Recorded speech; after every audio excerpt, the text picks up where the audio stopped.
to Alice in Culinary Land. Today we're going to be making pork Wellington. Why pork Wellington?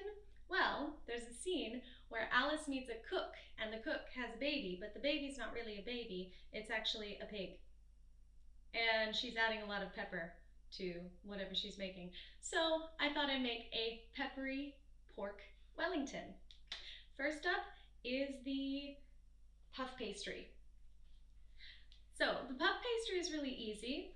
We just need a food processor. Mine's pretty small, so I'm just going to do a smaller version of one that I found online and tried a couple times. It was a little sticky the first time, so I'm going to add a little bit more flour. I have 1.5 cups of flour and 3/4 cups very cold chopped butter and 1/3 cup cold water. I'll see how much I need of that. So first do half of the flour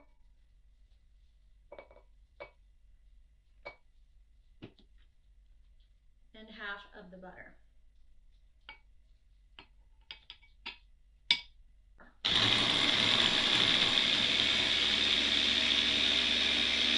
Not too much, just enough to be sort of mixed together. Then we add some water.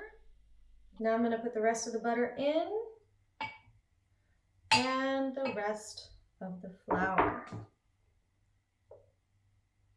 Do want to make sure that everything is, that one just didn't get done. Oh well. So that's that. Now I'm going to roll it out. So we've got our lightly floured surface.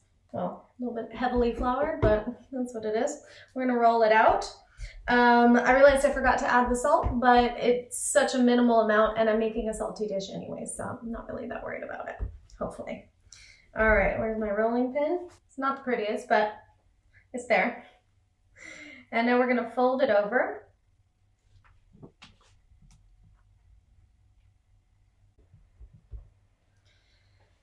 And now that you've folded it and folded it and folded it, I folded it a couple times more, we're going to wrap it up and put it in the fridge for 2 hours.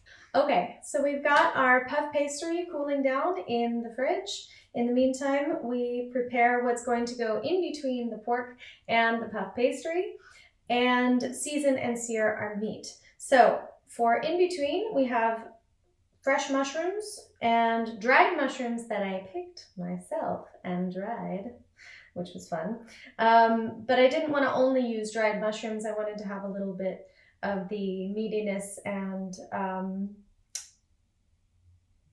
wetness.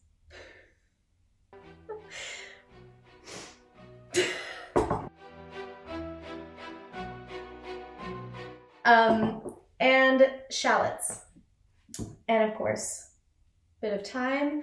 Normally they just say to put 1 sprig in, but these are pretty small, so I'm going to do about that much. And a bit of wine, about 1/3 of a cup, maybe a bit more, and salt and pepper, of course.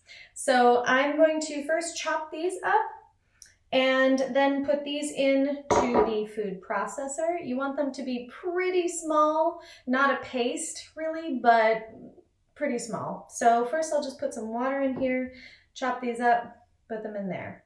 Stay with me. Perfect. So we've got our mushroom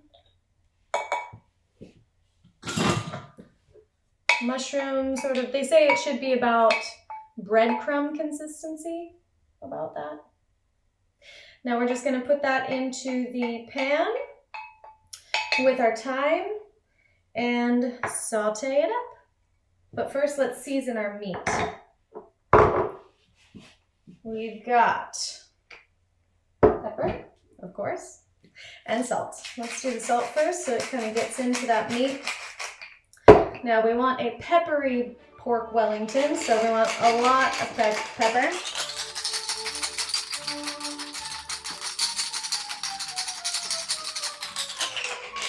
A lot of pepper.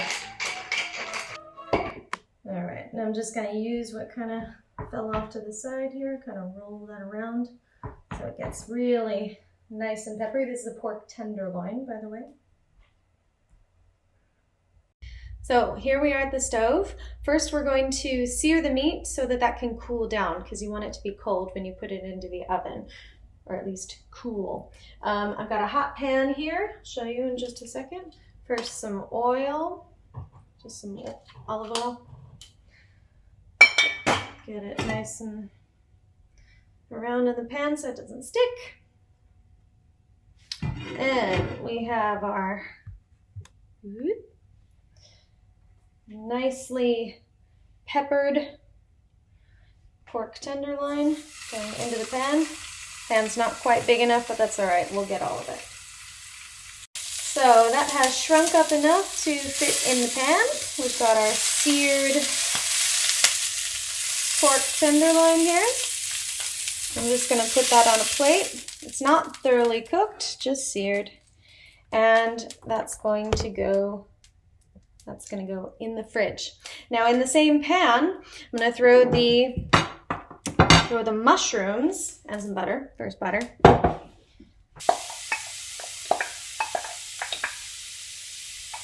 You can really smell the wild mushrooms. Throw that thyme. Maybe that was a little too much. Use that. So our mushrooms are looking good. I added just a little bit of water to the pan since I was using dried mushrooms. It needed a little bit. We're going to take out the thyme. And it's done its job. Thank you, thyme, for sacrificing yourself. I'm just going to put this in a bowl and then put that in the fridge to also cool down. It doesn't have to be cold, but just not hot because you don't want it to cook the meat. Now, in the same pan, because who's a fan of dishes? Not me. We're going to do the shallots and a little bit more butter. So we've got butter in the pan. Now some people do the onions and the mushrooms together. You can do that, but I kind of like to notice that the onions are there, or shallots in this case. So I cut them just in little half moons. They'll reduce a lot anyway, so that's how many. I did 3 in the pan. So now we're going to put in the wine to get this nice and sticky. All the alcohol has been cooked off, and we're just left with yummy sticky shallots that we're going to use for our pork Wellington. So we'll put those in the bowl and into the fridge. Okay, so before we start putting everything together, I just wanted to show you guys what I was making with it, because obviously you're not just going to eat a big roll of meat. Well, maybe, but I'm not going to. I'm going to do some balsamic roasted vegetables. I have some parsnips at the bottom. I've already chopped them up. Parsnips, carrots, fennel, because fennel, although it smells a little bit aniseedy, a little bit licoricey, I really like it when it's roasted because it loses that and it just has that really sweet, nice flavor. So if you've never tried it with roasted vegetables, I might give it a try. Red onion, and just gonna I use this because there's no whisking involved. It's just balsamic. I cheated and put a little bit of balsamic glaze, honey, salt, olive oil, fresh garlic. That's it. Yeah. So I'm just gonna pour that in all over and mix that up. I've also got some more fresh thyme, you know, whatever fresh herbs you have. Some rosemary would go well as well. You know, whatever you have sort of lying around. And I'm just gonna pop those in the oven.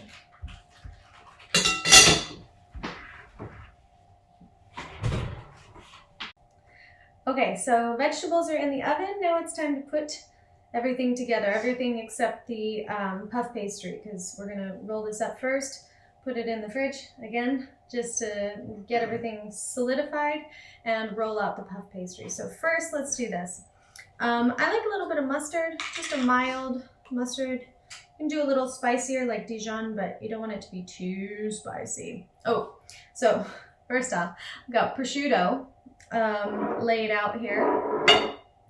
I sort of did a offset version because I find that rolls a little bit nicer. I'm just using the back of the spoon to kind of put a bit of mustard, not too much, but mustard and pork is good. They're friends. Okay, now it doesn't really matter which one you do next. I'll just do the shallots. Get them sort of like evenly spread over.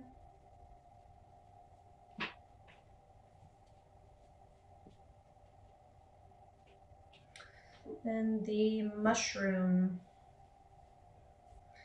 And I'm going to leave some of that and put it on top.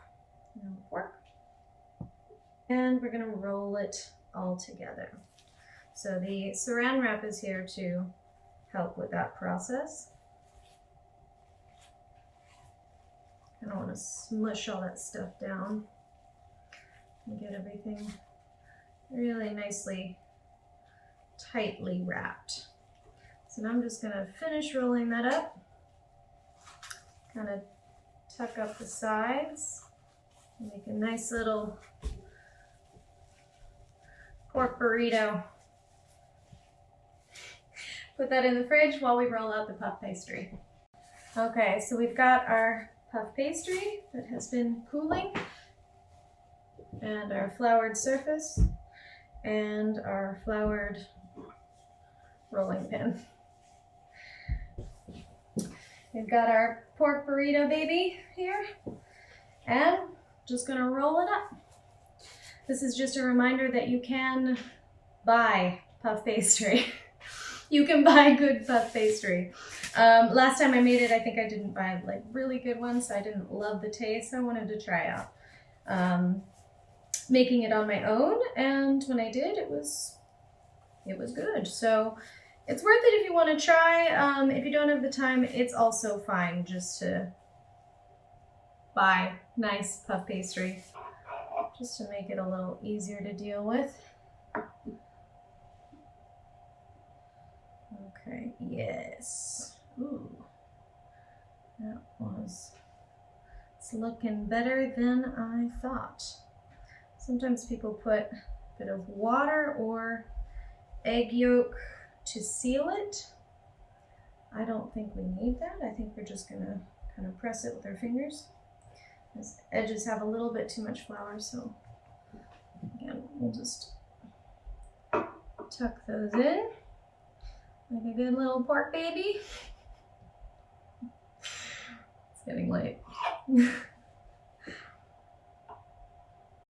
Okay, so I've got it now on some parchment paper, some baking paper. I did end up using a fork just to make some imprints around the sides and get it all sealed up.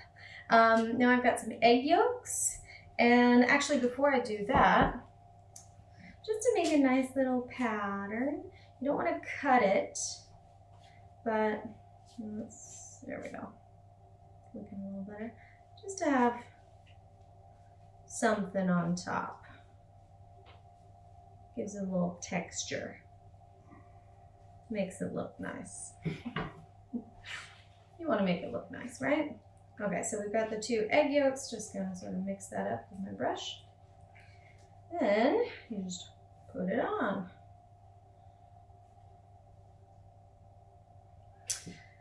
Okay, so that'll have a nice glaze now. I'm gonna put that in the oven.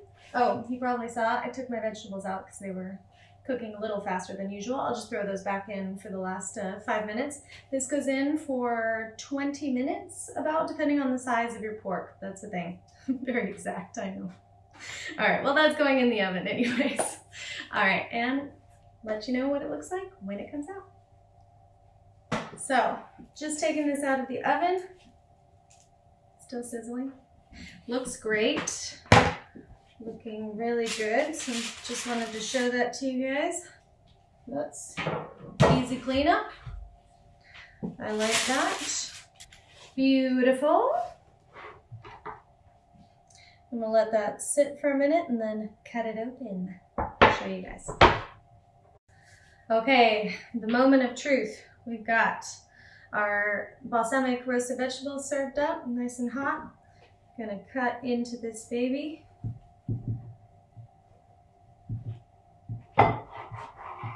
Feels cooked. Just going right. Oh, look at that. Perfect. Not overcooked, not undercooked, just slightly pink. It's a beef tenderloin, so you don't want it too cooked. I'm happy. I'm gonna serve it up.